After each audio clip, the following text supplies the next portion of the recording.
All right, welcome back to the IndeVets Happy Hour. I am your host, Dr. Andrew Heller, DVM, and I'm here with my co-host, Marisa Brunetti, VMD. We're drinking coffee. I know it's a little early to be drinking beer on a Wednesday. All right. Well, I'm excited about today because I also get to tell everyone that you are a new vet influencer. Oh gosh, don't call me that. No, it's weird. It's actually great. Dr. Andrew Heller, if you don't know already, is now on Instagram and TikTok as a good-looking male veterinarian. So everyone follow him, dr.andrew.heller on Instagram. And what is your TikTok handle? Andrew.heller.dvm. Awesome. All right. Well, everyone, if you subscribe to this podcast, you're definitely going to want to follow Andrew on Instagram and TikTok. He's doing, just like we do with this pod, short vet med tips because we don't have any time and we don't want to delve into the materials and methods of JAVMA. So thank you, Andrew, for that. What are we talking about today? Today, we're continuing our Opthos series with our very own Dr. Casey Robinson, our very own specialist. Non-specialist. Our specialist, non-specialist. With a significant interest in ophthalmology. Yes. And he makes it very interesting. It's very eye-opening. So today, I think, is probably one of the most dense topics we're going to cover in all of these episodes. It's uveitis, actually. So inflammation of the uvea in the dog and the cat. Awesome. And if you guys missed it, you can check out our previous episodes with Dr. Robinson, where we talked about glaucoma. That was episode 33. We talked about KCS in episode 34. We did a whole thing on cats and their eyes in episode 35. And we touched on corneas in episode 36. So let's continue on with uveitis. I can't wait. I can. Uveitis is a very frustrating disease to me because first, it's really hard for me to even picture the uvea. So maybe tell us more about what the uvea really is. Yeah. So the uvea is kind of broken into anterior and posterior segments. It's composed of three different structures. It's going to be the iris, the ciliary body, and the choroid, with anterior being the iris and the ciliary body and the choroid being posterior. And which ones can you see? I mean, the most readily evident structures that will appear abnormal to just on ocular exam is going to be the iris. Yeah. Awesome. And so what does the uvea actually do in the eye? So it plays a really, really pivotal role in maintaining the blood-ocular barrier. So we'll see artifacts of that breakdown of that barrier in portions of our clinical exam, with the most notable being something we'll talk about pretty heavily, which is something I always, especially on our clinical channel, when doctors are asking about certain eye diseases, my question is always, is there any aqueous flare? And that's going to be an inherent part of that breakdown of that blood-ocular barrier. Overall, though, it's composed of the blood-retinal barrier and the blood-aqueous barrier. Awesome. And so how do we know if we can only really see the iris? What does this present like in dogs and cats? So you're going to see quite a few things. So the one notable thing is it's quite painful. So you're going to see traditional signs of ocular discomfort. They'll be photophobic, so very sensitive to light. They'll be pretty squinty, so blepharospastic. I see a lot of these dogs come in with more systemic signs of pain, anorexia, depression, which I hate the term ADR, but I've had quite a few ADR cases on my schedule, which end up being uveitis. Yep. Harping on that aqueous flare, you get that breakdown of the blood-aqueous barrier. Those vessels become permeable, and you get a leakage of protein and different types of debris into the aqueous humor. And that's going to kind of appear like headlights through fog when you're driving through fog, when you look into that anterior chamber.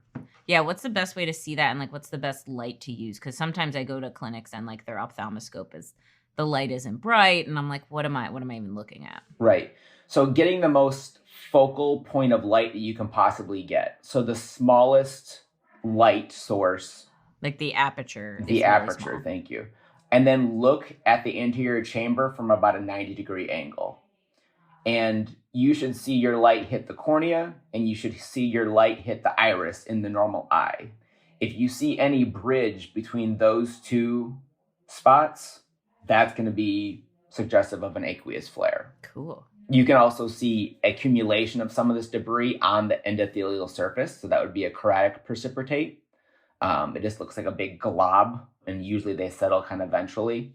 So you can see those, and those can be inherent in certain disease processes. Are you going to see this in both eyes, or is this a unilateral thing? It really depends on the underlying cause. I'd say a lot of times when I see uveitis, it's going to be more so an ocular manifestation of systemic disease.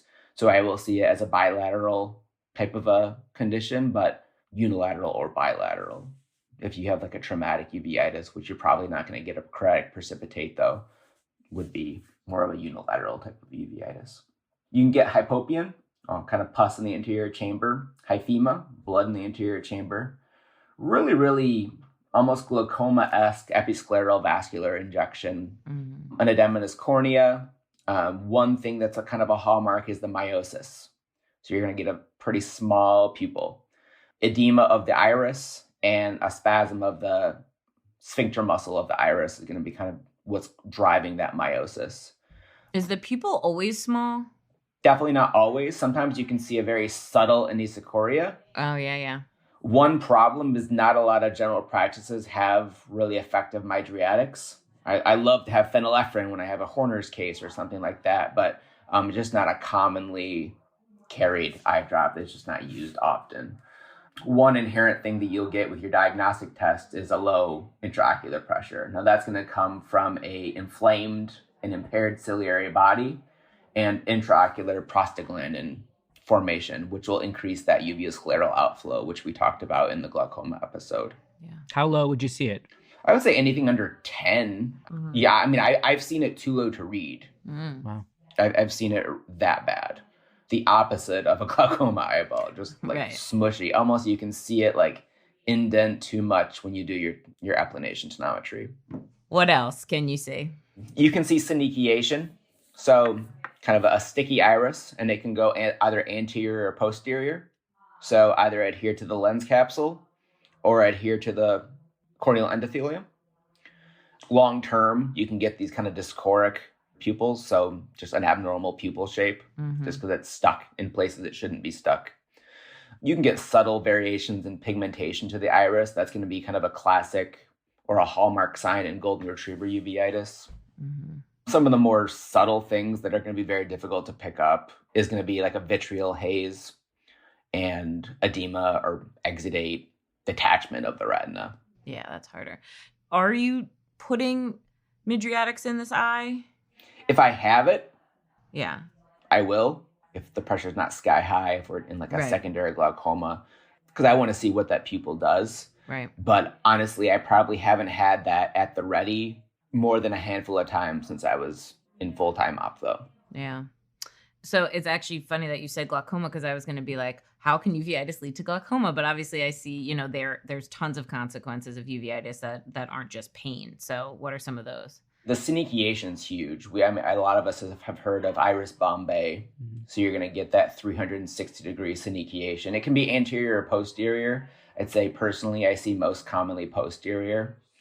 Another consequence that people don't think about often is cataract formation. The aqueous becomes altered and interferes with nutrition to the lens. One thing, whenever you have a cataract and active inflammation of the uvea or uveitis, always asking what was there first. Was the eye red and then the cataract showed up? Or was the cataract there and then the eye became red? That will be inherently important down the road when we talk about different types of uveitis. That's a good tip. And if they don't know, they don't know. I think you're going to get to the point that cataracts can trigger uveitis, right? Certainly. If they leak. Yeah. So if you see an immature cataract, it's less likely. Considerably less likely. You need that resorbing lens or liberation of those lens proteins to leak through the lens capsule and initiate that immune response in the eye. So a lens-induced uveitis, which is going to be a form of an immune-mediated uveitis. Other than the cataract, glaucoma. I mean, we talked about secondary glaucoma kind of ad nauseum on the first episode that we did. But you get that impaired aqueous outflow. The inflammatory cells that have leaked from those vessels will block that angle. You can get that synechia, so you're not getting that normal flow from the posterior chamber through the pupil out the iridocorneal angle. And again, just that overall occlusion of the pupil. You can see retinal detachment. We kind of talked about that as the clinical signs.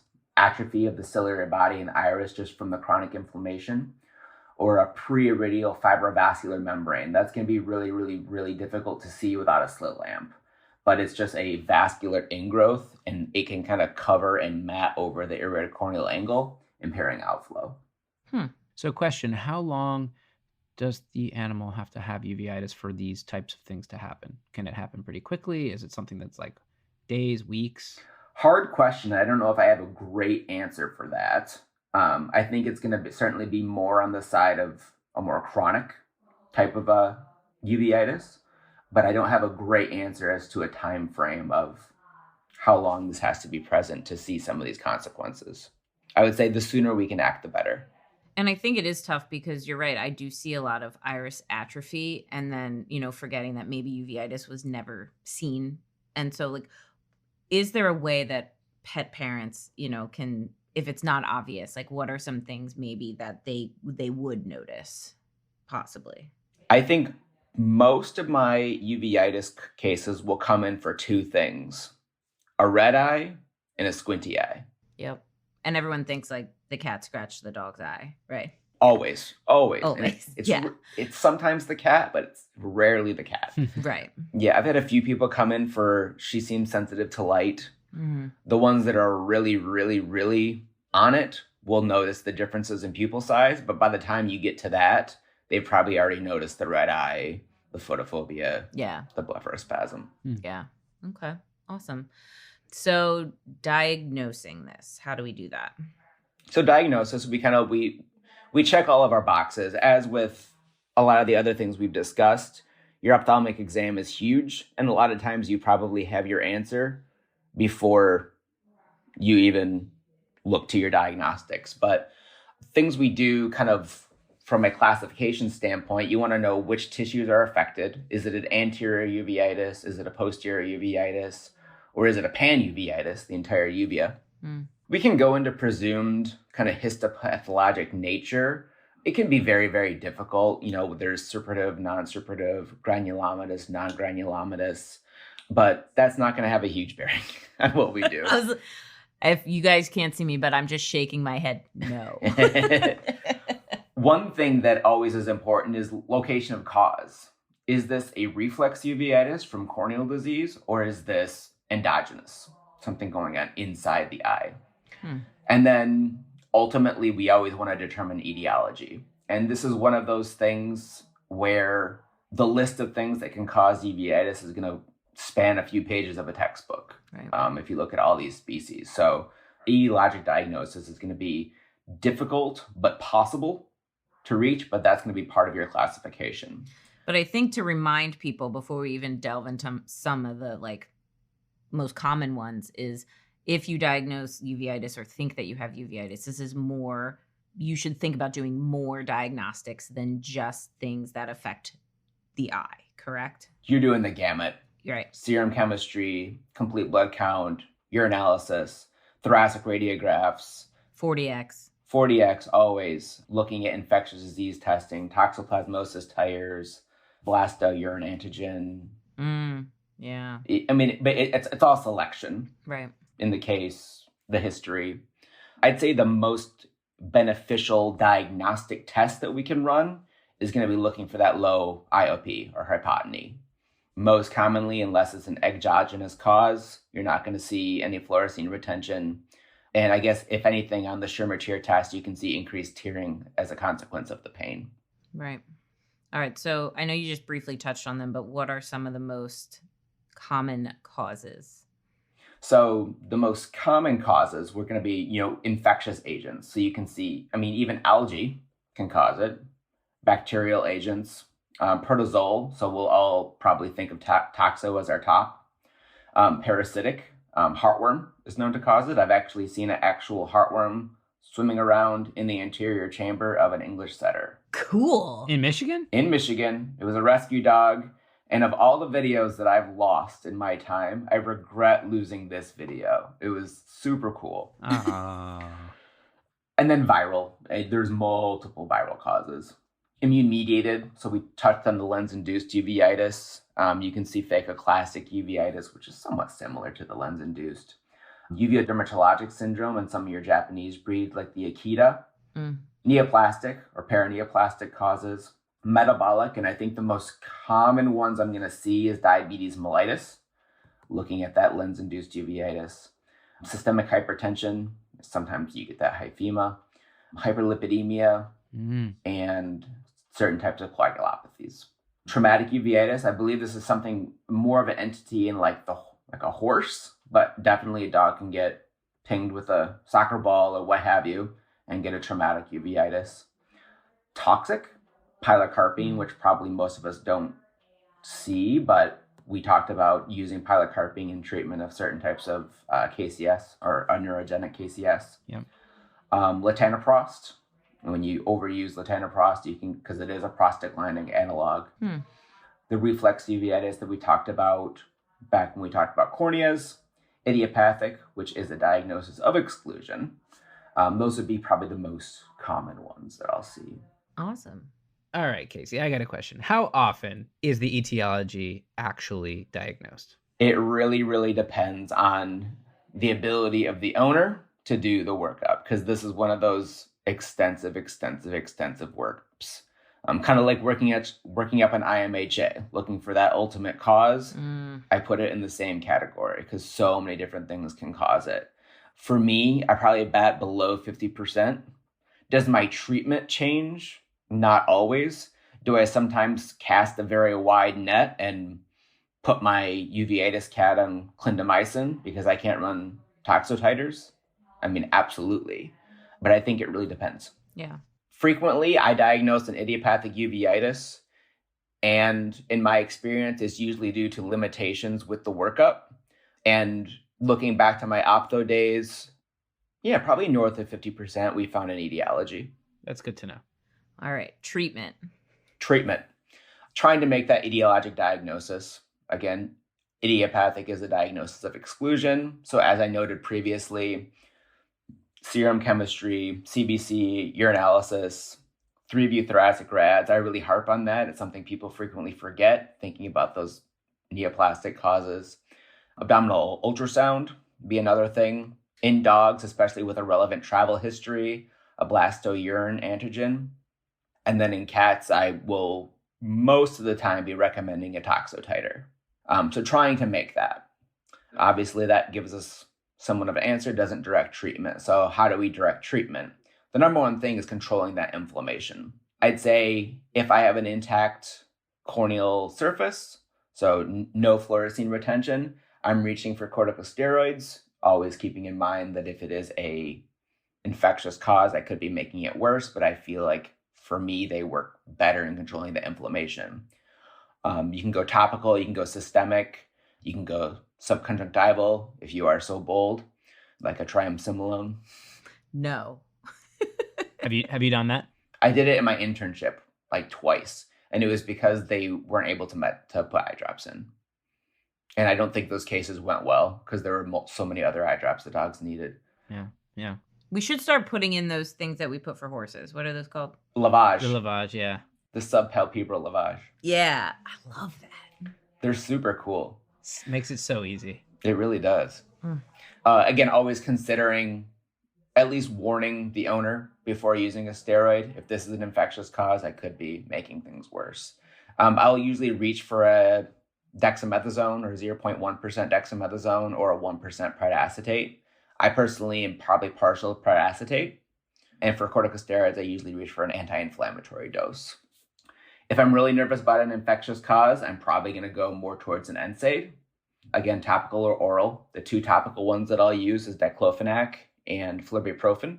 And then you choose on your oral. I don't think there's any studies that show one oral NSAID is better than another for uveitis. And you're using both, oral and ocular. Most of the time, yes. Perfect. Trying to hit the eye from the front and the back.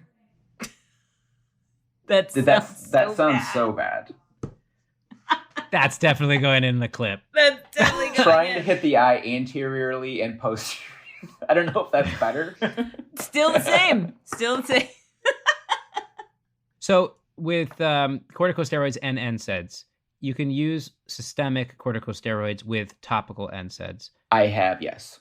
I mean, but like, what would be? I guess if there's an ulcer, is that what you're thinking? If there's a corneal ulcer, but you wouldn't even use. You wouldn't even use NSAIDs. Why would you use? Well, I don't know. You're saying not to use both at the same time, right? You're not saying use topical corticosteroids and topical NSAIDs. You're saying one or the other. I've honestly, in desperation, I've reached for both. Oh, wow. Okay. The systemic absorption of the two topicals is not going to be enough to cause those systemic sequelae. So when I'm desperate, I'll have both. Good to know. But again, that's out of desperation. So again, as another last-ditch effort, you can reach for a cyclosporin or some more potent immunosuppressive like azathioprine, mycophenolate. I can't say I've ever had to do that, but I know that it is documented. We talked about a lot of sequelae or the consequences of uveitis. So a lot of the treatment is directed at preventing those. So mydriatics are huge. So I usually will kind of be looking at a 1% atropine 1 to 3 times a day. You want to reduce the synechia formation, the possibility of that iris bombay, and that can paralyze that ciliary muscle and will help with ocular pain. So I know a lot of general practitioners always wonder, they know how to start treating this, but how long do you treat this for? Is it just until it resolves? Is it until you resolve the underlying etiology? How long of treatment? This is a great question. It was a good question. I remember just, being a new vet and knowing how to treat things, but not knowing how long to treat them for. So I always want to be able to answer those questions for people. Totally. I will usually treat past the resolution of clinical signs and slowly taper down on my drugs. And how often are you rechecking this? If I have appreciable amount of aqueous flare, I will be rechecking this in 1 week, and then I'll kind of tailor my next rechecks as to how they're doing. I've had them where I have them cruising on like a once a day predacetate for 2 to 3 weeks, and then I recheck them. It really depends on how they're doing at their subsequent rechecks to see how often I'll recheck them. But I always will treat well beyond the resolution of clinical signs, especially in a bad uveitis. Awesome. Anti-glaucoma drugs. So we talked about why the IOP is low in cases of uveitis. If you have a normal IOP or it is elevated in the face of active inflammation, we should be concerned about a secondary glaucoma. Very similar to tearing in corneal ulceration. If you have a low Schirmer tear test in the face of a corneal ulcer, you should be looking at a possible underlying dry eye. Exact same thing here. If you have a normal or high IOP in the face of active inflammation, I'm going to be worried, and I'm probably going to start that dog on a topical beta blocker like a timolol or a carbonic anhydrase inhibitor like a dorzolamide. Unless you're desperate, try to avoid reaching for latanoprost. Right. You're introducing more prostaglandin into the eye. You're exacerbating inflammation. We always forget. We're like, oh, the IOP is normal, but like, what if it's like 16, but the eye is really inflamed? You're like, Yeah, I'm getting nervous. In a really, really inflamed eye, you should be well under 10. Yeah, and like, is there any serious harm to putting in that, say, dorzolamide if you're not sure? I think you would regret not putting the dog on dorzolamide more than you would regret putting the dog on dorzolamide. Perfect. Because, uveitis, granted, there are long-term consequences division, but we cover the relatively short-term consequences division with glaucoma. Right. So if you control the inflammation, but the dog's blind because it had an untreated secondary glaucoma for a few days, that's a bummer. Yeah. So I always say I'm going to regret not putting the dog on the medication more than I'm going to regret putting them on it. Perfect. Risk reward. There you go. That's how Andrew lives his life. Every day. And then pain relief. So we talked about the benefits to topical atropine and then your oral medications. Awesome. All right. Well, I think we talked about this, but I do think it's important to talk about specific forms of uveitis. You mentioned some of them, but one you didn't really jump into was the pigmentary uveitis in golden retrievers. Right. I'm also interested in dental disease. Yeah. Talk about these specific forms of uveitis. So we'll start with pigmentary uveitis. This is, again, in the golden retriever. Basically, pigment dispersion in the anterior chamber. You're going to see a darkened, thickened iris. You can see pigmentation on the lens capsule itself or the corneal endothelium, thought to be associated with uveal cysts, which you can see in other breeds other than the golden retriever, but all the studies are done in the golden retriever. And looking at the different types of cysts you see, that's for a different day. So it's thought to be associated with those uveal cysts versus being an immune-mediated type of a disease. It can be rather devastating. I've seen golden retrievers go blind from it, and that frequently does require long-term therapy. Yeah. A lot of the studies are done out of Purdue for golden retriever uveitis. Interesting. So how can dental disease cause uveitis? I mean, honestly, this isn't something that was really harped on much in my internship. So I can't say that I've ever seen uveitis that I've definitively said this is secondary to dental disease. But I know that severe gingival disease, periodontal disease, and probably the most marked and fixable is going to be a tooth root abscess. Makes sense. So it's just like local inflammation triggering it. I think it's just like an ascending type of a inflammatory response. I feel like I've seen a ton of dachshunds.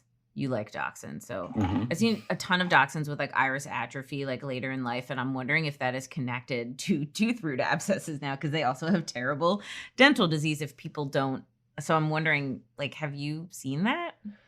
I think it's hard to say because, again, especially without active inflammation, I might just attribute it to a normal age-related change to the iris. Yeah. Because if, say, there's a tooth root abscess, the inflammation isn't going to subside without treatment. True. But I think that's fair. I mean, the dachshunds, my dog's teeth are horrendous 6 months out of a dental. So, like, that's definitely a breed that I think it's a reasonable consideration. Okay. Yeah, sorry. Go on. No, you're fine. Infectious causes. Again, we talked about the specific forms. I think in dogs, the most relevant are going to be blasto, histo, ehrlichiosis, and coccidiomycosis. In cats, the big three are going to be FIP, toxoplasmosis, and cryptococcosis. Great. So for vets working in the Ohio River Valley, they're going to see much more of this. Certainly. Tell us what the Ohio River Valley is. You don't know about the Ohio River Valley, Marisa? No, I do. I just always remember learning about it in school, and I'm just like, so what encompasses the Ohio River I know. Valley? I just like saying Ohio River Valley because I hear blasto and histo. I'm like, Ohio River Valley. We don't see it much in Pennsylvania. We see it rarely in Michigan. I think I've seen a few cases, I think in all my time of blasto, and even less causing uveitic disease. Okay, hold on. I have a definition of what is considered the Ohio River Valley for everyone. Oh, perfect. Wow. Okay, it's big. You could roughly define this area with a line from Pond Creek at the Salt River to Cosmosdale, Valley Station, the west end of Louisville, downtown and south of River Road to the north end of the county. So that sounds small if it's like part of a county. I thought it was like a bunch of states. Me too. Well, when you look at the picture, it's really the Ohio River, which is like from the middle of Illinois as the most western point to actually up through the middle of Pennsylvania. Wow. As south as the northern tip of Georgia, and as north as the northern tip of Ohio. That's a region. Yeah, that's a big region. So, yeah. Also, I think you mispronounced that per Carrie. She says it's not Louisville, it's Louisville. Louisville. She does say that. Louisville. Let's see, where did I leave off? Cats. You're talking about cats, I think you mentioned. The infectious causes in cats. So toxo, FIP, and cryptococcosis. Immune-mediated causes of uveitis are always something important, especially so you have an Akita coming in with panuveitis. Maybe it has some depigmentation in the mucocutaneous junctions. Be thinking something like a uveodermatologic syndrome. And then something that I think is underdiagnosed is lens-induced uveitis. That doesn't just have to be like leakage from a cataract too. that can actually be the cat scratch. Cat claw goes in, penetrates the lens, the anterior lens capsule, and you get that leakage. A few other infectious causes, FIP is a big one, but feline leukemia, FIV, Bartonella, that's something that when in doubt, you can always test for Bartonella. From a neoplasia standpoint, lymphosarcoma is a big one. Interestingly enough, in rabbits, and I've actually seen one case of this, you can get a really nasty phacoclastic uveitis secondary to encephalitozoon cuniculi. It's a lot. Encephalitozoon cuniculi. A lot of syllables. A lot of letters. I saw it one time in Georgia. We talked about those toxic types of uveitis and then the traumatic uveitis. All right, so Casey, to summarize, what are the major pearls that you want the audience to take home from this lecture? Always you make sure you're looking in the anterior chamber for aqueous flare in the red eye. It's a really, really commonly missed portion of the ophthalmic exam that is going to drastically direct your treatment. Explain to the owner the workup for uveitis similar to what you would an IMHA. That this can represent a problem anywhere in the body, and that in order to get that answer, if there is one, like if there isn't exactly one in the case of idiopathic, but it's going to be a long journey, a diagnostic journey. Aggressive treatment is always going to be favored as opposed to more of a benign approach. Like, I don't think these dogs should be going home with just the top, like, Neopolydex. I don't think that's going to be enough for a severe uveitis. Well, Casey, it's been awesome having you on for this Ophtho series. I certainly learned a lot. Marisa, how about you? I hate uveitis, but I loved this podcast. Thank you, Casey Robinson. As always. Yeah, it was great having you on. You're always welcome. We can talk about other topics as well. Hopefully the audience enjoyed it just as much as we did. Absolutely. Thank you guys so much for having me. I've honestly had a blast. Not a blasto. And yeah, a blast. I've had a blasto. That was the nerdiest joke I've heard like in a while. It was good. I love it. But yeah, no, I would love to come back for non-eyeball related things. Super duper fun. And yeah, thank you guys so much. Oh, thank you. All right. We hope you enjoyed this episode on the IndeVets Happy Hour. Thank you for listening. Tell your friends, and if you like us, leave us a 5-star review and make sure to subscribe so you can be alerted whenever we have a new episode. If you have questions, comments, or suggestions for future episodes, you can email us at clinical@indevets.com. Also, to learn more about us and how we're making VetMed better, head to IndeVets.com. That's INDEVETS.com. While you're there, be sure to head to our blog for the latest stories and tips from our doctors. And lastly, if you're interested in joining our amazing IndeVets team, please email Dr. Andrew Heller at andrew@indevets.com. See you next time. Cheers. Cheers.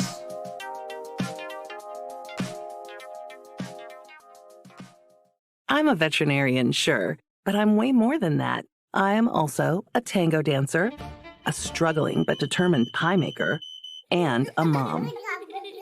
With IndeVets, I get to choose when and where I work. I create my own schedule and choose shifts at nearby animal hospitals that are right for me. Having that flexibility is exactly what I need to have plenty of time for all those other things that I am. Because I'm more than just a vet. Visit IndeVets.com to learn more and apply.